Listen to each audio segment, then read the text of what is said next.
watch it all the time. I love watching the ATV shows, with the personalities, and then I watch when I'm at home, I've got it all watching the races. And it's great now that they've got the replay of it live, like 2 or 3 minutes after post. So, they flip it off in 2 minutes, I'm going to get to see the live race. So I always take my program home with me, and I'm out back at the bar and I'm watching it at home.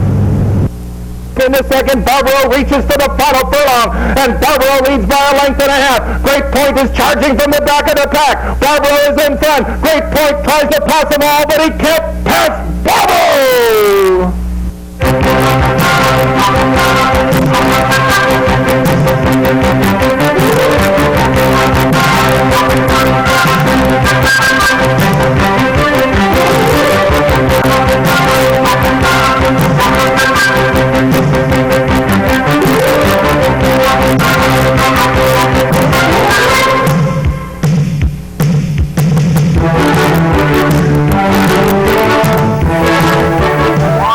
Good morning, everyone, and welcome to Down the Stretch. Along with my colleague Mike VIETCH, the racing columnist with the Saratogian, I'm Mark CUSANO, welcoming you to this morning's program as we near mid-February on this Saturday morning, quite possibly the calm before the storm.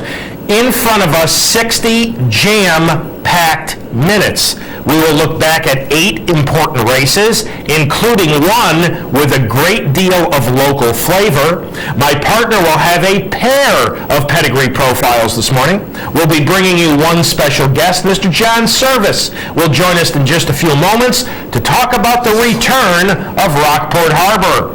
We'll be wondering about last year's champion 2-year-old. We'll talk about a jockey milestone, as well as the death of a prominent owner and a very popular racehorse. So all of that and much, much more if you stay with us for this very busy edition of Down the Stretch. Good morning. Good morning. I'm looking forward to hearing your talk with John SERVIS. Can't wait to see Rocky back in action. Hope we find out how the conditions are down there, because it was an ugly scene from Oakland yesterday. But that's going to be the story of the day, I hope. I really actually thought he was as good as the guy who wound up to be the champion last year. I thought he was that good. But I must ask you, I mean, even you would agree that it's a beautiful day out today, would you not? Oh, this is a gorgeous winter day. For mid-February, it's pretty nice, yes. Okay, I just thought I'd ask. You ready? I don't know how tomorrow's I'm ready. We'll get through this. All right, let's get tied on. Busy show. We begin with a story on last year's champion 2-year-old male has been injured and is off the Triple Crown Trail. You're watching Stevie Wonderboy in the red shadow role, shown here capturing last year's Breeders' Cup Juvenile, suffered a condylar fracture after working 3/4 of a mile at Hollywood Park last Monday. He underwent surgery on Wednesday, and while the prognosis is very good, according to his trainer Doug O'Neill, the champ won't be back until fall, if at all. Michael, the long-term Kentucky Derby favorite, to the sidelines one more time. This is too bad. This is really too bad. And it brings up something, and you know, folks, there's a couple of facts here that we have to deal with. The juvenile jinx remains intact. We hate to say this, you know. I mean, we just hate to say it. It's now been since bid in 1978 that the juvenile champion went on to win the Derby.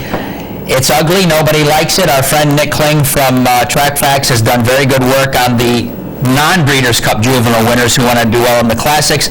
But to me personally, it's getting a little spooky. I didn't think this guy was going to fall into that category. I saw him as a sound, well-built, forward-going horse. I just didn't see that at all, and I am surprised and very disappointed. I can't really draw a correlation between having been champion 2-year-old and finding an injury after a workout in early February. I can't tie that in. You don't have to draw a correlation, but the truth of the matter is, it's a very, very uncomfortable, unpleasant scenario. No question. And the truth of the matter is, for those people, and I'm one of them, who believes that we're just not breeding these horses sound enough, it's just too bad. This was a promoter's racing dream to have Merv Griffin at Churchill Downs in May, and I'm awfully sorry that it hasn't happened. Match race talk? Oh, that's foolish stuff. Okay. Match races, in my opinion, are one of the most overrated, and they're basically meaningless as far as that goes. But Merv Griffin, who had such an incredible career in show business, said this is the worst thing that's I can't blame you. You know, it's sad. It's terrible. It's terrible. I feel awful about it. Last Saturday at Aqueduct, Jose Santos scored a milestone victory. Jose is in front here aboard Melody Man en route to career victory number 4,000 in North America. The 44-year-old Santos became only the 46th rider in history to reach the 4,000 win plateau.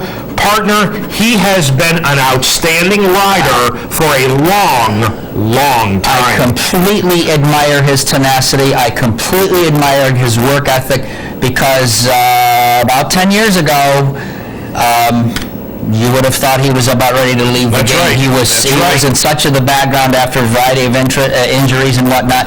And I always felt, for what this is worth, it's just a personal observation because I'm not strong on the jockey colony, that one of the first people to start using him again was Christophe Clement, was using him about 8-9 years ago. But this is just great to see. Good, congratulations, Jose. Wonderful. Very, very nice. Before we go on, let me make mention of a couple of things quickly. Also, off the Kentucky Derby Trail is Sorcerer's Stone, who was well behind schedule, as it was for Pat Byrne, but he suffered a bit of an ankle problem, so he's off the Derby Trail.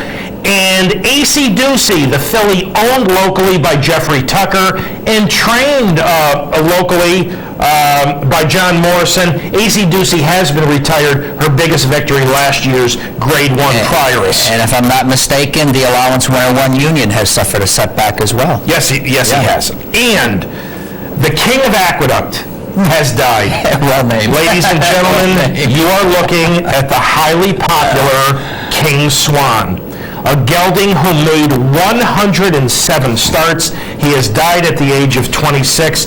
That photo from our very talented friend Barbara Livingston shows King Swan with his former exercise rider, Gene Lazio.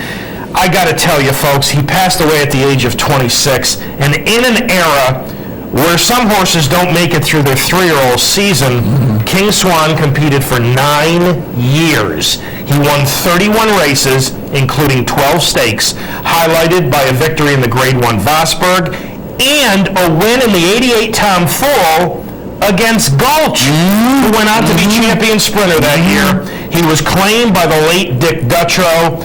King Swan hasn't set foot on a racetrack, hasn't raced since 1990, but he remains one of the most recognizable names. He made 69 of his starts at Aqueduct, thus the billing as the King of Aqueduct. Partner, when I think about, quite possibly, the quintessential example of a racehorse, I think about King Swan. That's it. I mean, he's proof that if you only give fans a chance to get to know you, they will love you because they love the thoroughbred. We just don't get them to stay around long enough, and it's really too bad. Really loved him as a racehorse. On his good day, he could handle anybody, and on many of his good days, he gave a lot of weight to his rivals. So, we'll miss him, but he lived to be a ripe old age. So King Swan, dead at the age of 26, and one of the most prominent owners in American racing, was killed earlier this week in Florida. Mahmoud Fustak, the owner of Buckram Oak Farm, was killed on Wednesday. Apparently he was jogging along A1A in Pompano Beach, Florida, a route which I have taken numerous times. He was struck by a car, died at the age of 70. Mr. Fustak, who was highly visible each summer at Saratoga, owned last year's Breeders' Cup Sprint winner, Silver Train, and he owned one of my favorite racehorses of all time, Star Gallant. And I would talk to Mr. Fustak every August, and he was amazed the first time I talked to him about Star I can Gallant. believe that, He yeah. said not that many people I can remember believe him. that. That's, yeah. But our condolences go out to his family. All right, let's begin our stakes recap, and we will begin last Saturday at Gulfstream Park. And the Don Handicap run over a very, very sloppy track, and there was an early four-way battle for the lead. From inside out, it's on thin ice. Suave, Magna Graduate, and Pies Prospect. This looked like a quarter-horse race at Los Alamitos. 23 flat, 45 and 4. Folks, they're going 9 furlongs around 2 turns. 45 and 4 is absurd. And not surprisingly, the eventual winner, number 7, Brass Hat, would rally from far off this ridiculous early pace under Willie Martinez and post a handy 4 3/4 length score over Pies Prospect, who, by the way, ran huge in here to be second, and Andromeda's Hero, never a factor, third. Brass Hat gave trainer William Bradley his first ever Grade 1 win, and partner, this horse is underrated, was underrated going in here, coming off the New Orleans Handicap, but he turns in a very nice effort. That's a fair assessment. I mean, he certainly got his desired pace scenario. He does come from behind. There were no Grade 1 winners going in, but there's a good Grade 1 winner come out in Brass Hat. He may wind up in the Dubai World Cup. I like Suave. He got cooked in that free-for-all up front. Magna Graduate stayed on a little bit longer, but nice going, Brass Hat. Nice to get this win. Well done. But I can't say you didn't get the help that you were praying for before you came over. Listen, nobody who backed Brass Hat could have ever expected fractions like that. Folks, these are some of the great riders in the world. Edgar Prado, Johnny Velasquez, they go 23, 45, and 4 because they all figured up to that point that it was a very speed-favoring racetrack. So they simply went berserk on the front end. I've got to tell you, keep an eye out for Pies Prospect next time. I don't know if it was the sloppy going that made him run so well, or if it's just an outstanding condition for Nick Zito, but he prompted the pace very, very wide, put everybody away, couldn't hold off Brass Hat, but that was a huge effort by the second place finisher. 1:47 3/5, a new track record. All right, let's go out west to Southern California, and I've been saying now for quite some time, this is really, in my opinion, a weak group of older horses in California. The Malibu, the San Fernando, really quite mediocre, and it wasn't much different for the Strube Stakes, except for High Limit. Yep. On the bottom of your screen, he's sitting third in the Pink Silks. P. Val's got his feet up on the dashboard. Now, one thing about High Limit, he is about to do something in the Strube that he's never done before in his career. He's about to come over horses to win a race. This is a horse who the only time he was ever able to win was when he made the front. But here he's going to rate as well as High Limit can rate. And then he's going to close over horses to win very, very impressively over Top This and That in Giacomo. The latter, who would find some minor traffic trouble while rallying inside, might have cost him second. But I'll tell you, folks, I was impressed by High Limit. I was impressed with him on the Derby Trail last year. Frankel admitted that it was asking too much in this kind of a sort of reverse tactics here. He had to wait till he matured to get him to settle like this. And an observation that I had, I saw him in his last race to San Pasquale, and I got to tell you, I think he built upon the San Pasquale perfectly for this performance. But he may join the group that Mark is looking for. This may be the one from the West Coast. I'm waiting for Flower Alley to come back in these. Nice performance. We always thought he was a good horse. And in the hands of a guy like Frankel, I'm not surprised he got that to happen. 1.25 miles, I think, is well within his capabilities if he does stuff like that. Well, you know, Bobby Frankel is actually one of the most realistic trainers. Up until this race, Bobby was even questioning if High Limit could get 9 I remember that. Yes, I do. Because when you've got a one-dimensional racehorse, and you knew he was going to get outrun for the lead here from that post position. But after the race, Bobby said, you know what, he showed me another dimension today, and now the big cap, which I got to tell you, figures to be one of the weakest relays I hate to say you're right. in a long, long time. I agree. All of a sudden, Bobby's saying, if he'll relax, That way, we've got a chance to get a mile and a quarter. So that was a very nice performance. Give you an idea just how weak the older horse division is out there. Wilco's a 4-year-old, and he decided, and not he, but his connections decided to skip the Strube against his own age group to face his elders in the San Antonio.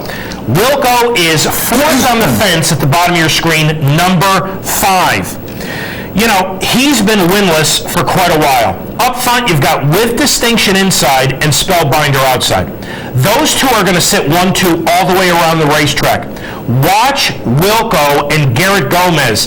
Garrett is not going to find the seam he's looking for. He's going to be caught behind those leaders until it's too late, and Spellbinder is going to win this. He's going to beat With Distinction and Wilco. This race was run fast. It was run faster than the Strube, but I don't come out of it with quite the same feeling. I don't have the same comfortable feeling, and I have been a Wilco fan, but the winner, in fact, the winner is from the same folks who own Giacomo, and it'll be interesting to see if they both go in the big cap. But nice performance, nice going, Mandela. And a quick pedigree note, Spellbinder's a half-brother to a good runner of a couple years ago called YYY, winner of the Belmont Futurity. 148 and 4/5 was, obviously, this was run a day later, so the racetrack was different, but it was a tick faster than the Strube. So those, the 3 major races for the older horses last week. The major races, or the major race for the older horses this weekend will take place at Oaklawn Park. It is the Essex, and it marks the return of Rockport Harbor, who was brilliant as a 2-year-old. But as brilliant as he was at 2, he was equally as disappointing at 3 in a very limited campaign. John Service, who did such a great job with Smarty Jones, is the trainer of Rockport Harbor, and yesterday I had a chance to sit down and chat with John Service. John, welcome back to Down the Stretch. It's been a while. Thank you, Mark. John, speaking of a while, we haven't seen Rockport Harbor since last year's Lexington. Remind us what sent him to and kept him on the sidelines over the last 9+ months. Well, the biggest thing was the injury that he suffered in the Lexington. It healed really fast and looked really good, and apparently there was some undermining going on inside the hoof there, and then when that started to come out, it just was an ongoing thing, and then with the blood clot on top of that, and that set us back a little farther, and just really the foot more than anything, just we could never really keep it right. We'd get it right and look like we had it nipped in the bud, and then it would come back to haunt us again. So finally we just pulled the plug on him and let him be a horse, just kicked him out. John, give us an idea, maybe a timeline of what Rocky's been doing since that last race in the Lexington. When did you get him back to the racetrack? We actually put him on the jogging machine at the farm in the middle of October, jogging for a few weeks at the farm before he came in, and we came to the racetrack on the 1st of November, and we went right on with him. How's he doing physically at this point?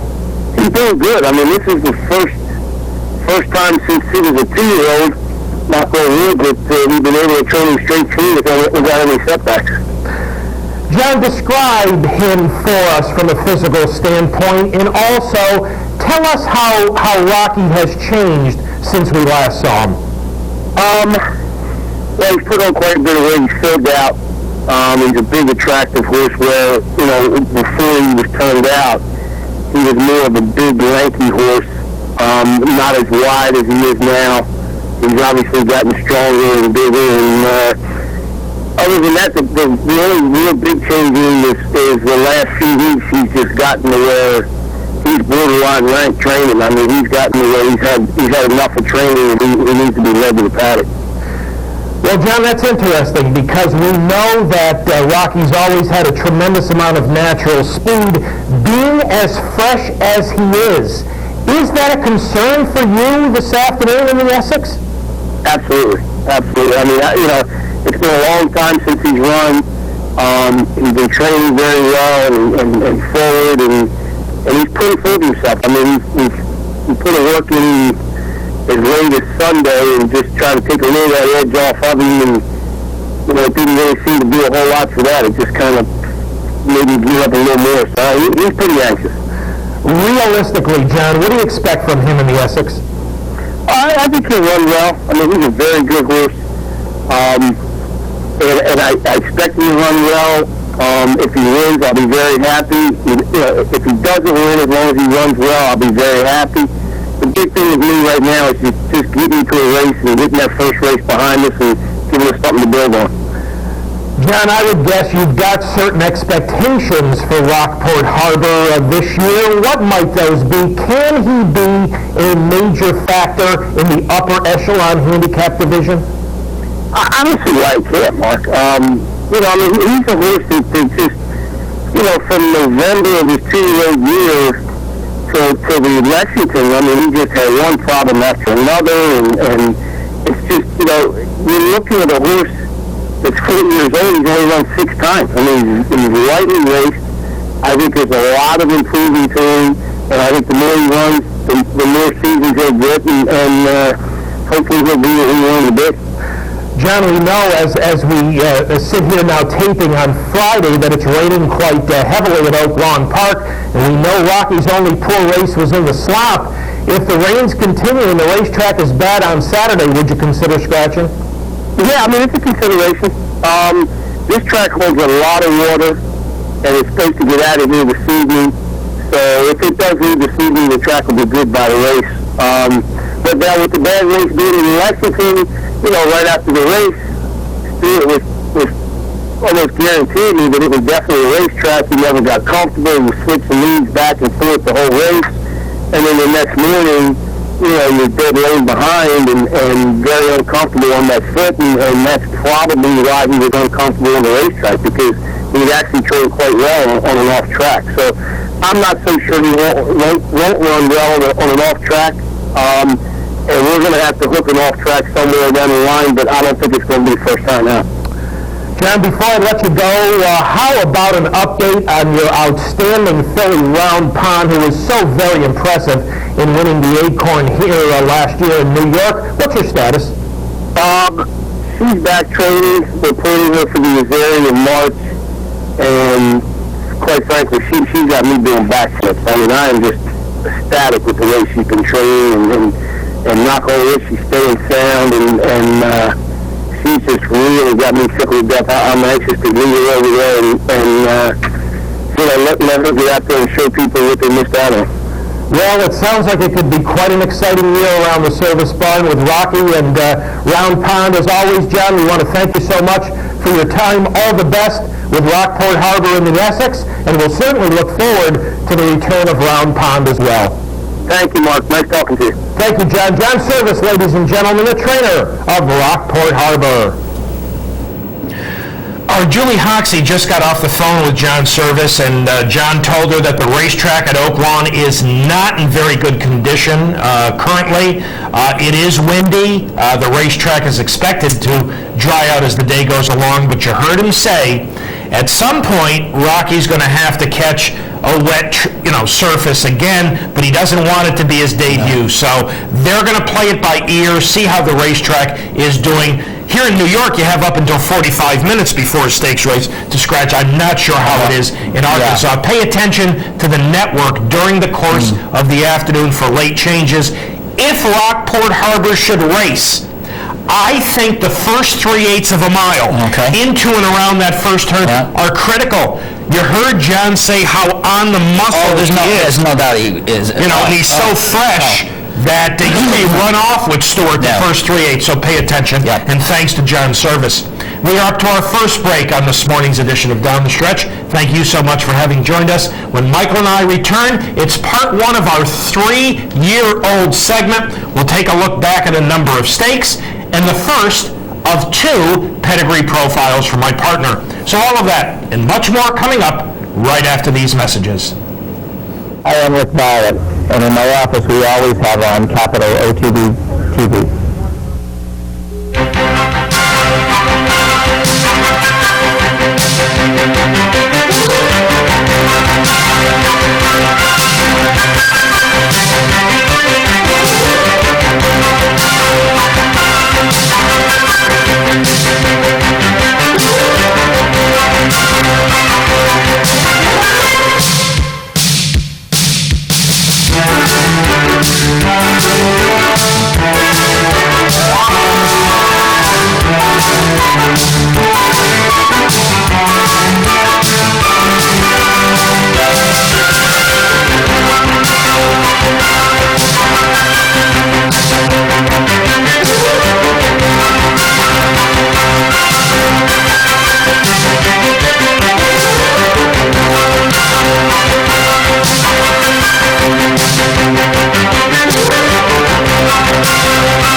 Welcome back to Down the Stretch, everyone. Mike VIETCH to my left. I'm Mark CUSANO. Again, our thanks go out to John Service for having joined us this morning. We will get our 3-year-old segment rolling by taking a look back at the race of the week last Saturday. Very sloppy track at Gulfstream Park, the Holy Bull, in a unique situation in here. Most horses, when they make a surface switch, are doing so because they're not running terribly well on that original surface. Well, that wasn't the case with a favorite in here, Barbaro. Number 5, Barbaro was undefeated on turf, now making his dirt debut. Ladies and gentlemen, as soon as Barbaro broke and got going into and out of the first turn, I said to myself, they're not going to beat him today. Because a horse making his first ever start on a foreign surface, this being so sloppy. Now, he's got high leg action, he's got high knee action, but he's not choppy. It's still a nice stride. Edgar put him in a perfect position. Flashy Bull, who we both liked, is sitting just outside of him. In front is the Aventura winner, Dr. Deckard. But ladies and gentlemen, I think Edgar Prado had to have a huge smile on his face at this point because he knew he was sitting on a lot of racehorse and could take the leader at any time.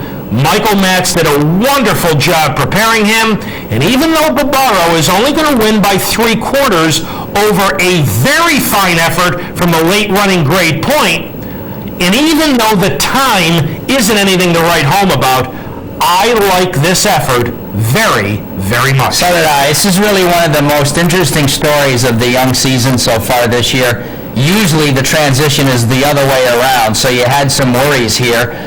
And yet, you know, this is a marvelous job by this horse. He wants to go all day. There's no question about it. He handles it fairly well. I don't even know if he's terribly comfortable, but I know now that he's got quite a bit of class.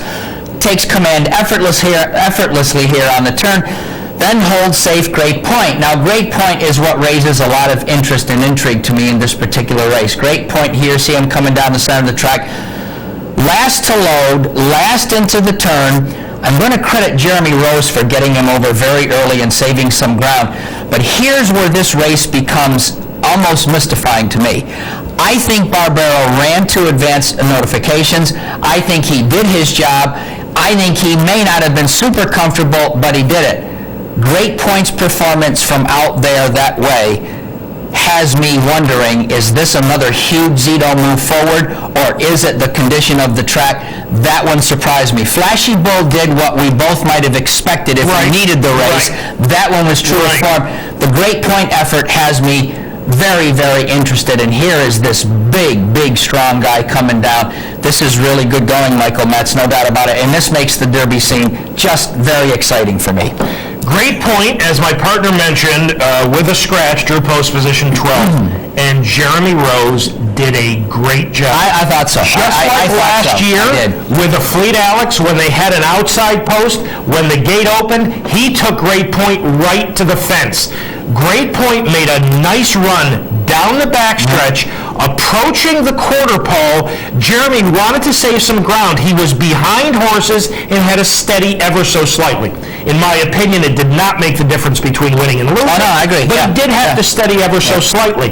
He then took him around horses and closed very nicely up until that race. And if you discount the Don for a second, where the winner came from so far back, because that early pace was so ludicrous, it made no sense. The racetrack at Gulfstream was favoring horses with speed and tactical speed. So for Great Point to come from, Boca Raton I thought that was a very good effort. It really was. Third place finisher, My Golden Song, wide throughout.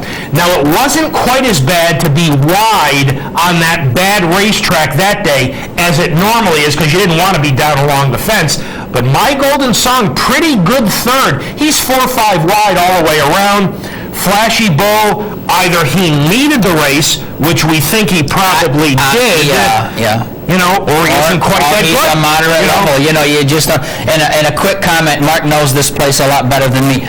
I got the impression watching the Gulfstream races, I'm going to credit the Trek people down there, they all seem to be getting a hold of it as opposed to doing some of the slipping and sliding. And I think that was a factor in how well Great Point responded to Rose's commands. Folks, it is not easy for a racehorse to be so good on both surfaces. Normally, racehorses are much, much better on one surface. We can go back to the days of John Henry, and John Henry was very, very good on both surfaces, although he was better on turf.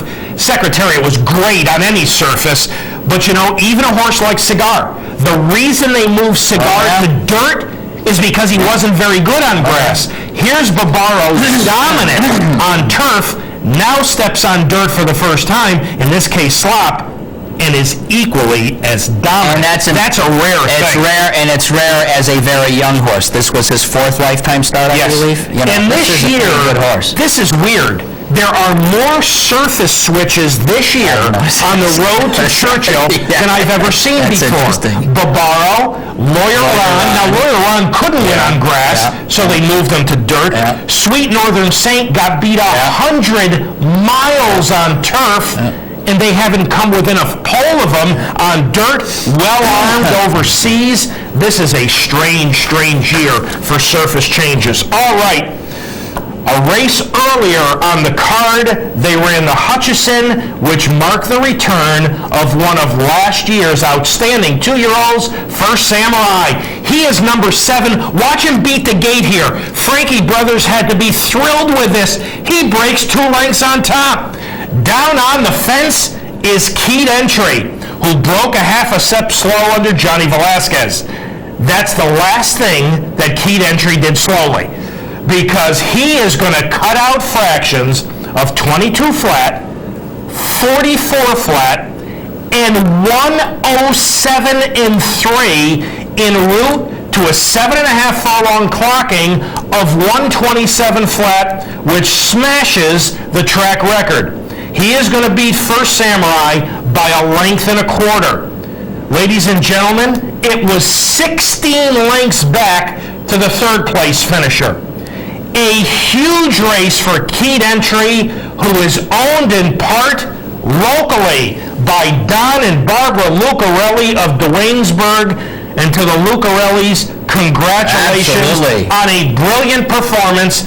But Frankie Brothers has got to be pleased with the return of First Samurai, and Todd Pletcher and the Lucarellis have got to be thrilled with the performance of Keyed Entry. What kind of class have you got when in your 3rd lifetime start you go 7.5 furlongs in this manner? This is breathtaking.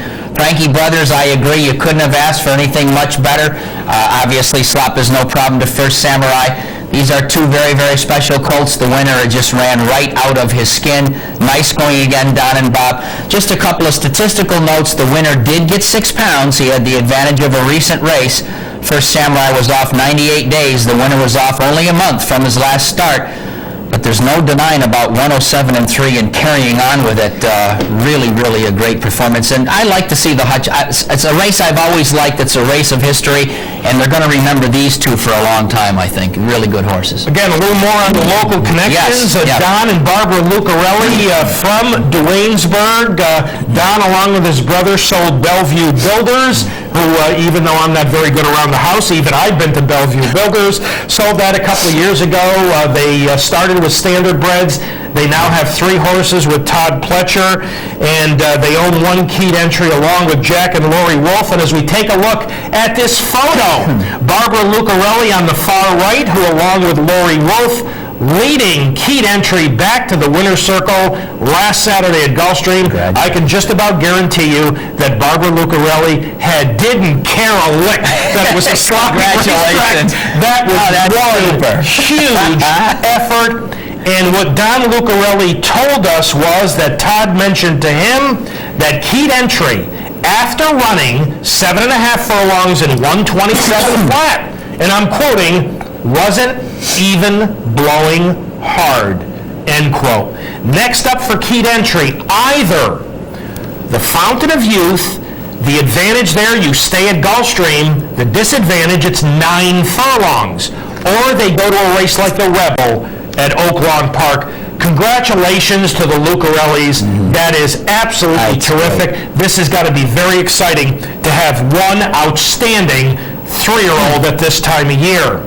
Now, pedigree profile number 1. Within this pedigree, you will watch the Lucarelli's outstanding colt in his very impressive victory in a Gulfstream allowance, and then we'll show you the overpowering performance in the Hutchison one more time as my partner explores the pedigree of Keyed Entry.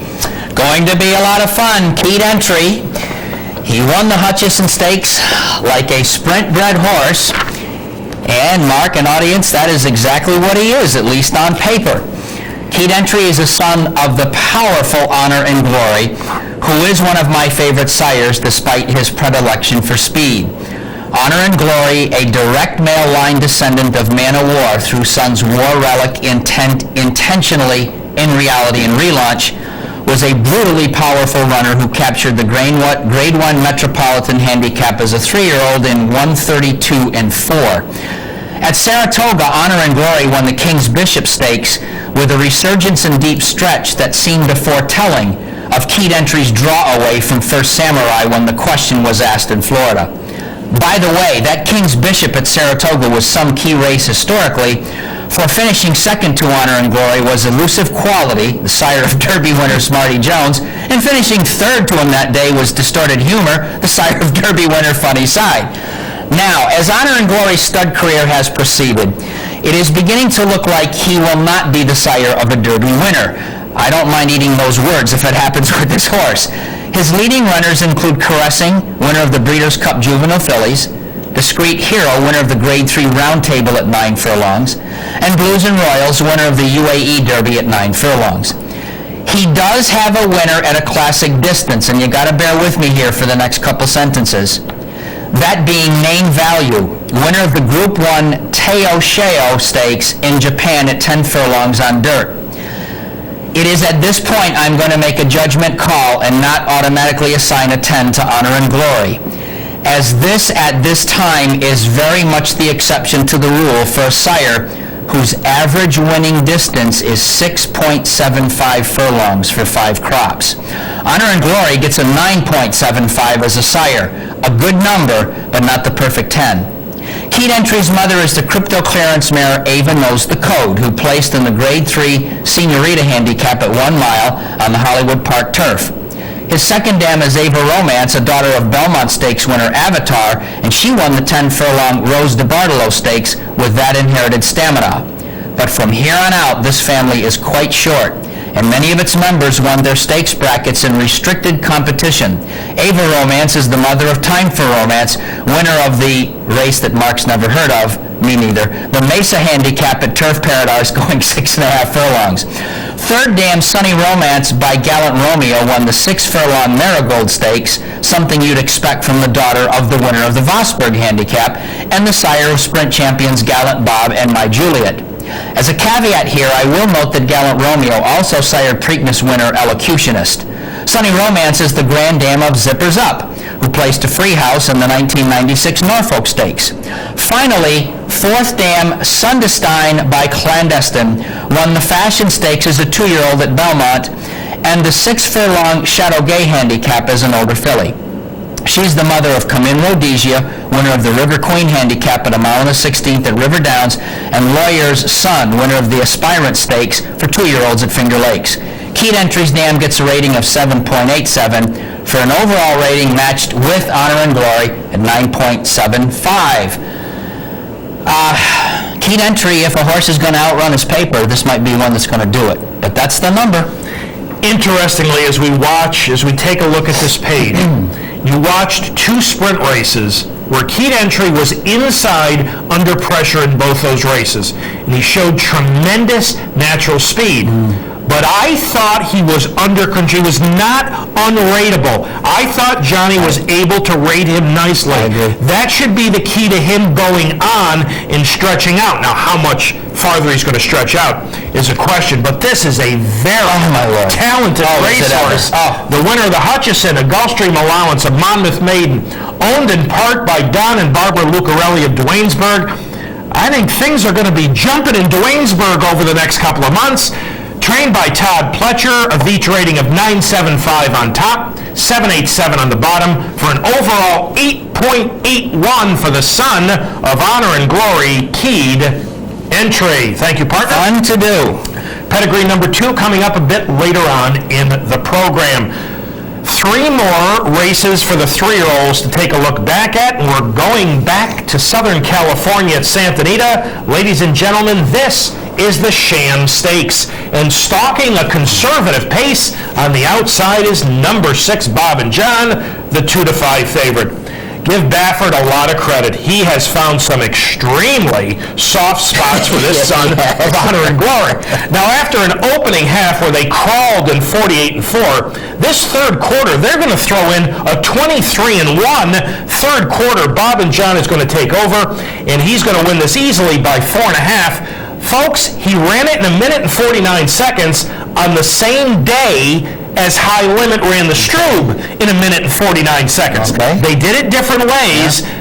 It's tough to measure because he wasn't facing anything in here. No, and that's part of why Baffert's long-range plan of a lot of races leading up to the Derby, a la Real Quiet, is working. This is his 5th race in 90 days, and I don't know, he'll probably come back once more before the Santa Anita Derby, don't you think? Santa Catalina, yes. You know? I mean, he'll have had like 5 races this year heading into that one, which is his plan. As Mark said, he hasn't had to run in any killers so far. So Bob's done a very nice job the last couple of races, but as he said to the press after the race, that's the last cream puff he's going to get. That was a good point. That's right, yeah. But he's been able to teach him some things. So next time he steps up to major competition, we'll see how much he has learned. Next race, I wasn't sure we were going to show this race, as we went into last weekend. We're going to Laurel for the Miracle Wood, and in front on the fence is Sweet Northern Saint, coming off a pair, that's right, a pair of maiden wins. Here going a mile against, somewhat suspect rivals, Sweet Northern Saint under Mario Pino is going to repel a challenge in upper stretch, and he's going to go on to ride out and win by 10 in 1:38.3. His final quarter in 24.3. Folks, I don't mind telling you, I liked what I saw here. This is a good-looking, nice traveling colt. We don't show too many races in the winter from Laurel, particularly on the Derby Trail. There's a reason for that. But this one is the good exception to the rule, and I have to tell you this, no matter where he ran, any horse whose mother's name is Ice Beauty, that's my pal. Trained by Mike Trombetta, Sweet Northern Saint in his debut on the proper surface, finished 12, beaten a mile. He was beaten a mile since they put him on dirt. Now, he got disqualified in one of the dirt races. That's why I said he won a pair of maiden races. But in 3 tries on dirt, unofficially, he's 3 for 3. He's won those 3 dirt races by 34 lengths. I do not think that Sweet Northern Saint is going to see the turf course for a very, very long time. That was a big race. And finally, my partner's been waiting for this. I sure have. Finally, last Sunday at Oaklawn Park, an entry-level allowance race at 1 mile featuring number 4, the Return of Music School, taking over on the outside in Will Farish's colors. Only 2nd career start, first since a maiden win a long, long time ago. He hasn't raced for quite a while. 240 days, Mark, and I thought 2nd start in like almost a year. I thought it was really quite a professional return. I mean, this is asking a lot. He missed his 6.5 furlong return. He scratched out of a sloppy track this day. Got decently tired at the end, as you would expect. And I'm going to bring up something I brought up last year with Greater Good. To this particular point, there were 24 races at Oaklawn. At this distance, you're looking at the fastest mile.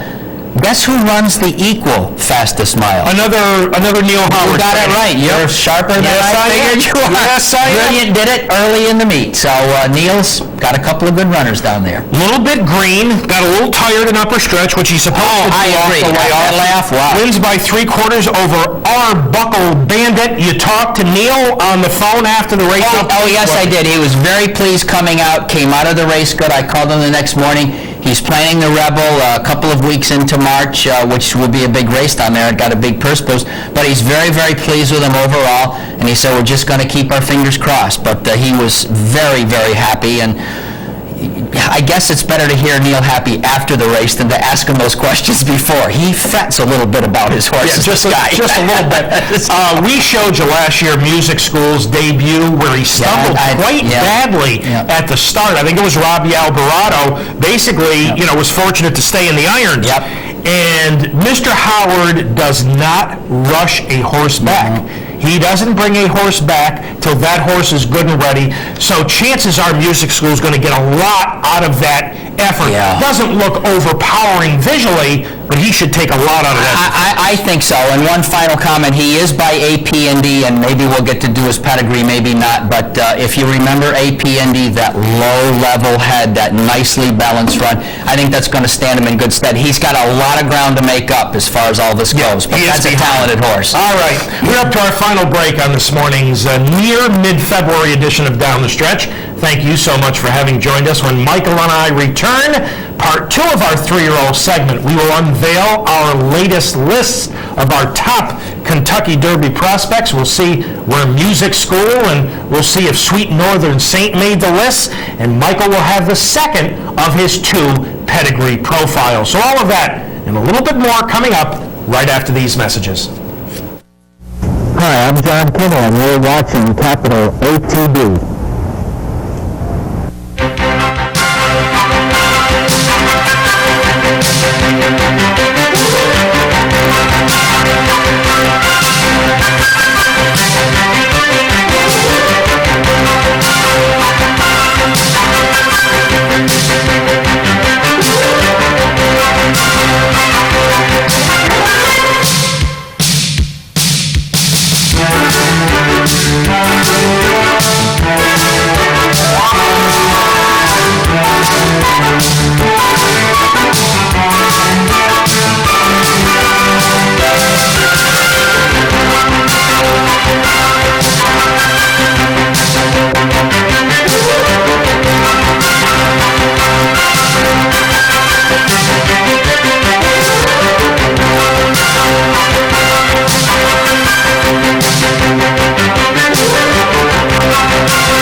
Welcome back to Down the Stretch, everyone. Mike Vietch to my left, I'm Mark CUSANO. In just a moment, we're going to be unveiling our newest lists of our top 20 Kentucky Derby prospects. I just want to give you a little insight. You folks have no idea what I've dealt with for the near 14 years here. If I make it till the first Saturday in March, it'll be 14 years that we've been out here. I want you to tell the audience how many different lists you sent me during the week before you got to your final list. 4. He put, this is not a senior moment, which I don't believe. This is not a senior moment. I'm just sending you another list. You will live. No, it's been a very stressful week for me. It was, been not to say on my own for a couple of years. How stressful it's been for me. Well, but I think the last one got there Wednesday. Let's take a look at my partner's list of his top 20 Kentucky Derby prospects as we stand just 84 days in front of the Kentucky Derby presented by Young. And as we speak, just to retaliate, there's going to be a revision as this is on the screen. Anyways, a few changes, a bunch of new ones at the end of the list. Brother Derek, of course, inherits the favorites role with Stevie out of the game. Last week, or the last time we did this, I said Barbero was a deliberate set-aside because we didn't know Dirt well. I was that impressed by his Dirt debut. Private Vow pretty much stays the same there. Your tenor mine, Neil says he's doing okay. We're still waiting to see some life out there. Corinthian makes a big move forward for me. I had him 16th last time. Flashy Bull more or less in the same place. Couple of new ones. Barbican moves up a few slots from 19. Towards the end, some new ones. Music School, Point Determined, Steppenwolfer, who a lot of you maybe haven't heard of. I personally, although Mark wasn't, I thought he had a very, very nice allowance win a week or so ago at That's Oakland. Danny Pites. That's Danny Pites, and a very kind of rugged-looking guy who probably wants to go long. Achilles of Troy is new. Neil's other 3-year-old at the bottom. Now, I said a revision. As of yesterday, number 15 won Union. I've got to pull him because Mandela says he won the allowance, I believe, over Point Determined. Yes. A little bit of a problem there. He's going to be on the sidelines for a while. 2 weeks ago, a deliberate aside was Barbero. I also have a deliberate aside this morning, and it is keyed entry. He's not there, as you can see. That is deliberate. I'm looking at him as strictly sprint.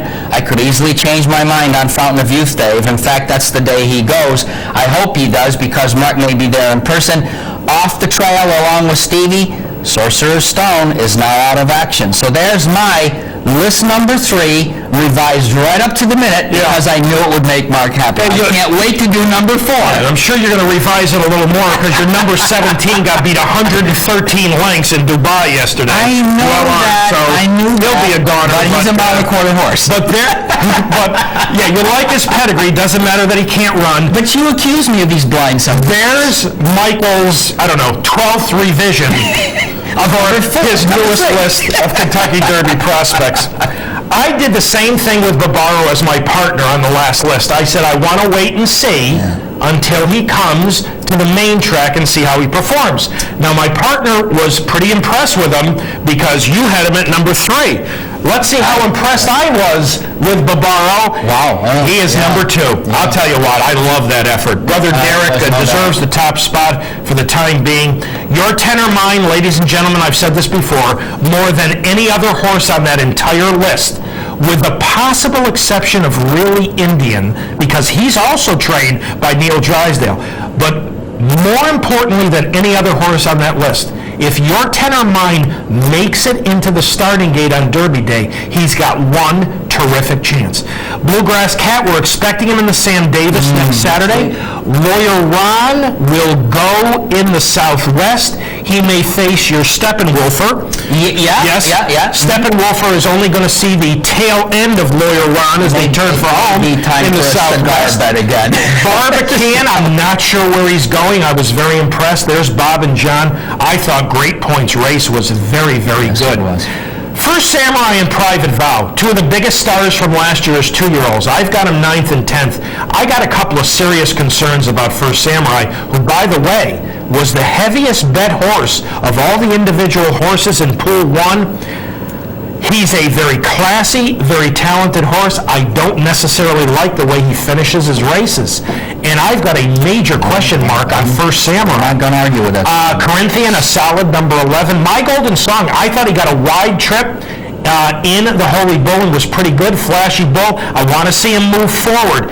The Fountain of Youth on March 4th is a key race for Flashy Bull. He's an old salt, also from Mr. Zito. Going to be interested to see if he goes into Sam Davis next Saturday. I have keyed entry in there. I think he's a very, very talented horse. Cause to believe is 16 on his consistency. Achilles of Troy starts this afternoon in the Whirlaway. He might be 1-5 or 2-5 in that. I'd say. Looks like he lays over the field. Sweet Northern Saint at number 18. Music School at number 19. And my co-number 20s are a pair of 2-turn maiden winners in Southern California. Tatsuji for the same connections as Giacomo, and Really Indian from Mr. Drysdale. So there's a look at our list of our top 20 Kentucky Derby prospects. Pedigree profile number 2 coming up. Within this pedigree, you are going to watch this colt on the proper surface dominate the Tropical Park Derby, and then you're going to watch him one more time, a very handy winner in the Holy Bull. Ladies and gentlemen, my partner's look at the pedigree of the undefeated Barbaro. The most fascinating member of this group so far as he makes his transition to dirt, and he did it successfully last week. Barbaro is a son of Dynaformer, who himself is a very interesting specimen, one that has gained more and more respect from horsemen as the years have gone by. Dynaformer is a son of Roberto, the great European champion and Epsom Derby winner, who brings currents of stamina to a pedigree. His sons at stud include Silver Hawk and Chris S., both stamina sires, and among his stars was champion Sunshine Forever. Dynaformer won the Jersey Derby at 1.25 miles and placed in the Gallant Fox at 1 5/8 miles during his racing days. He is pure Derby Dan, bred to be efficient on turf or dirt and to go long. Dynaformer is the sire of such high-class Grade 1 winners as Risk Averse, the Flower Bowl at 10 panels, Perfect Drift, multiple Classic Place Clark Handicap winner, Sand Springs, the Diana Handicap, and Filmmaker among his more than 70 stakes winner. Dynaformer gets a 10 as a sire. That's a very easy call. Now here's where Barbaro's paper gets interesting, and it's a little different than some of the pedigrees I've done so far.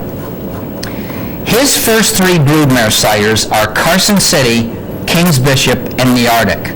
They are 3 horses with powerful speed who today are reminders of 2 guys I mentioned in the last pedigree, Distorted Humor and Exclusive Quality, both sires of Derby winners. Barbaro's mother is La Vie Rouge by Carson City, and she placed in the Long Island Handicap and Sheepshead Bay Handicap, both at 11 furlongs, and from whom Barbaro undoubtedly gets his affinity for turf. She's also the mother of Holy Ground, placed in the Woodlawn Stakes at 1.16 miles on grass. A note here that I didn't type out for myself. This is important. It's inherent. It's implicit here. Carson City was a good sprinter. He sired a good long-distance runner. La Vie Rouge is out of Lorraine Rouge, a daughter of Carson City, who's the mother of California Derby winner Green Alligator at 9 furlongs, and Lucky Lavender Gal, winner of the Cicada at 7 furlongs, and placed in the Acorn Stakes to Cat's Cradle in 1995. Lorraine Rouge is by Neartic, is a half-sister to Lorraine Elaine, winner of the Gallaret Handicap at 1.16 miles on grass.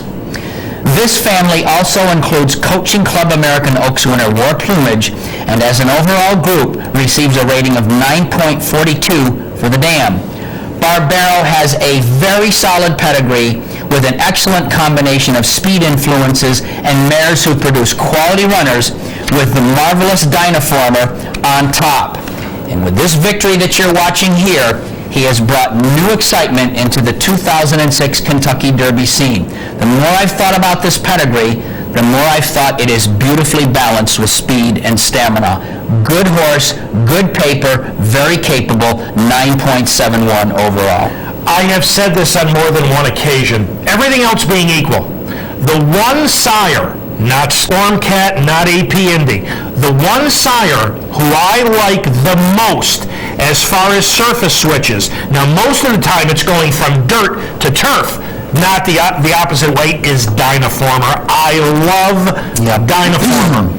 Another interesting thing about Barbaro, he's made 4 career starts.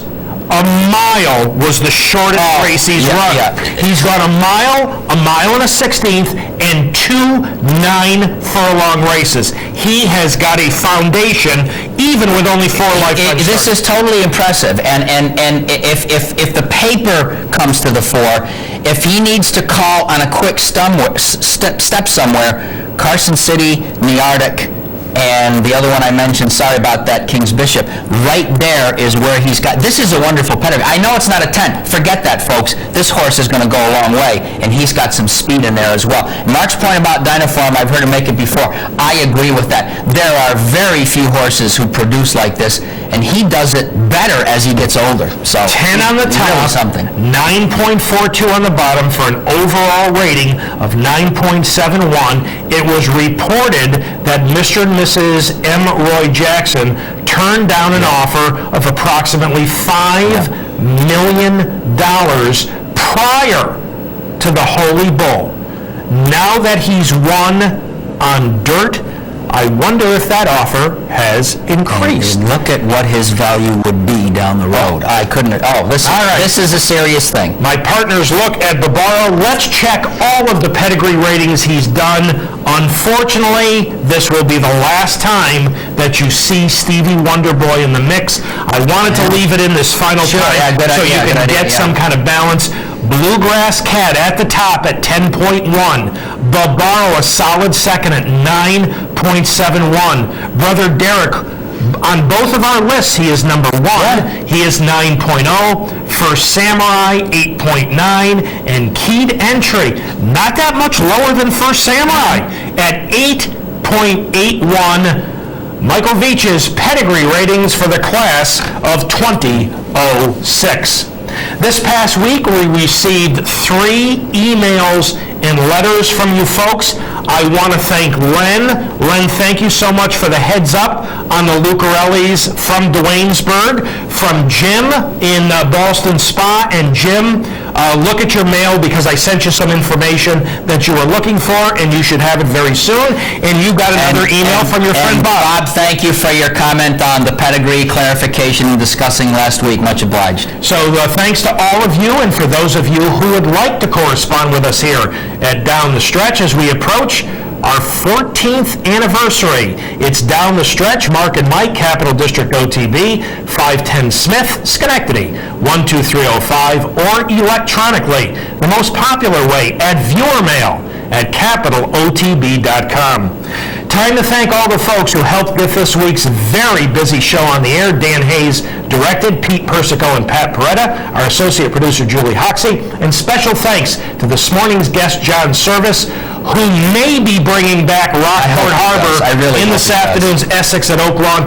Make sure you stay tuned to the network here to see if Rockport Harbor starts. Have a good weekend. Yeah, and let's hope that the weather doesn't knock out Aqueduct tomorrow but we'll see. That's right.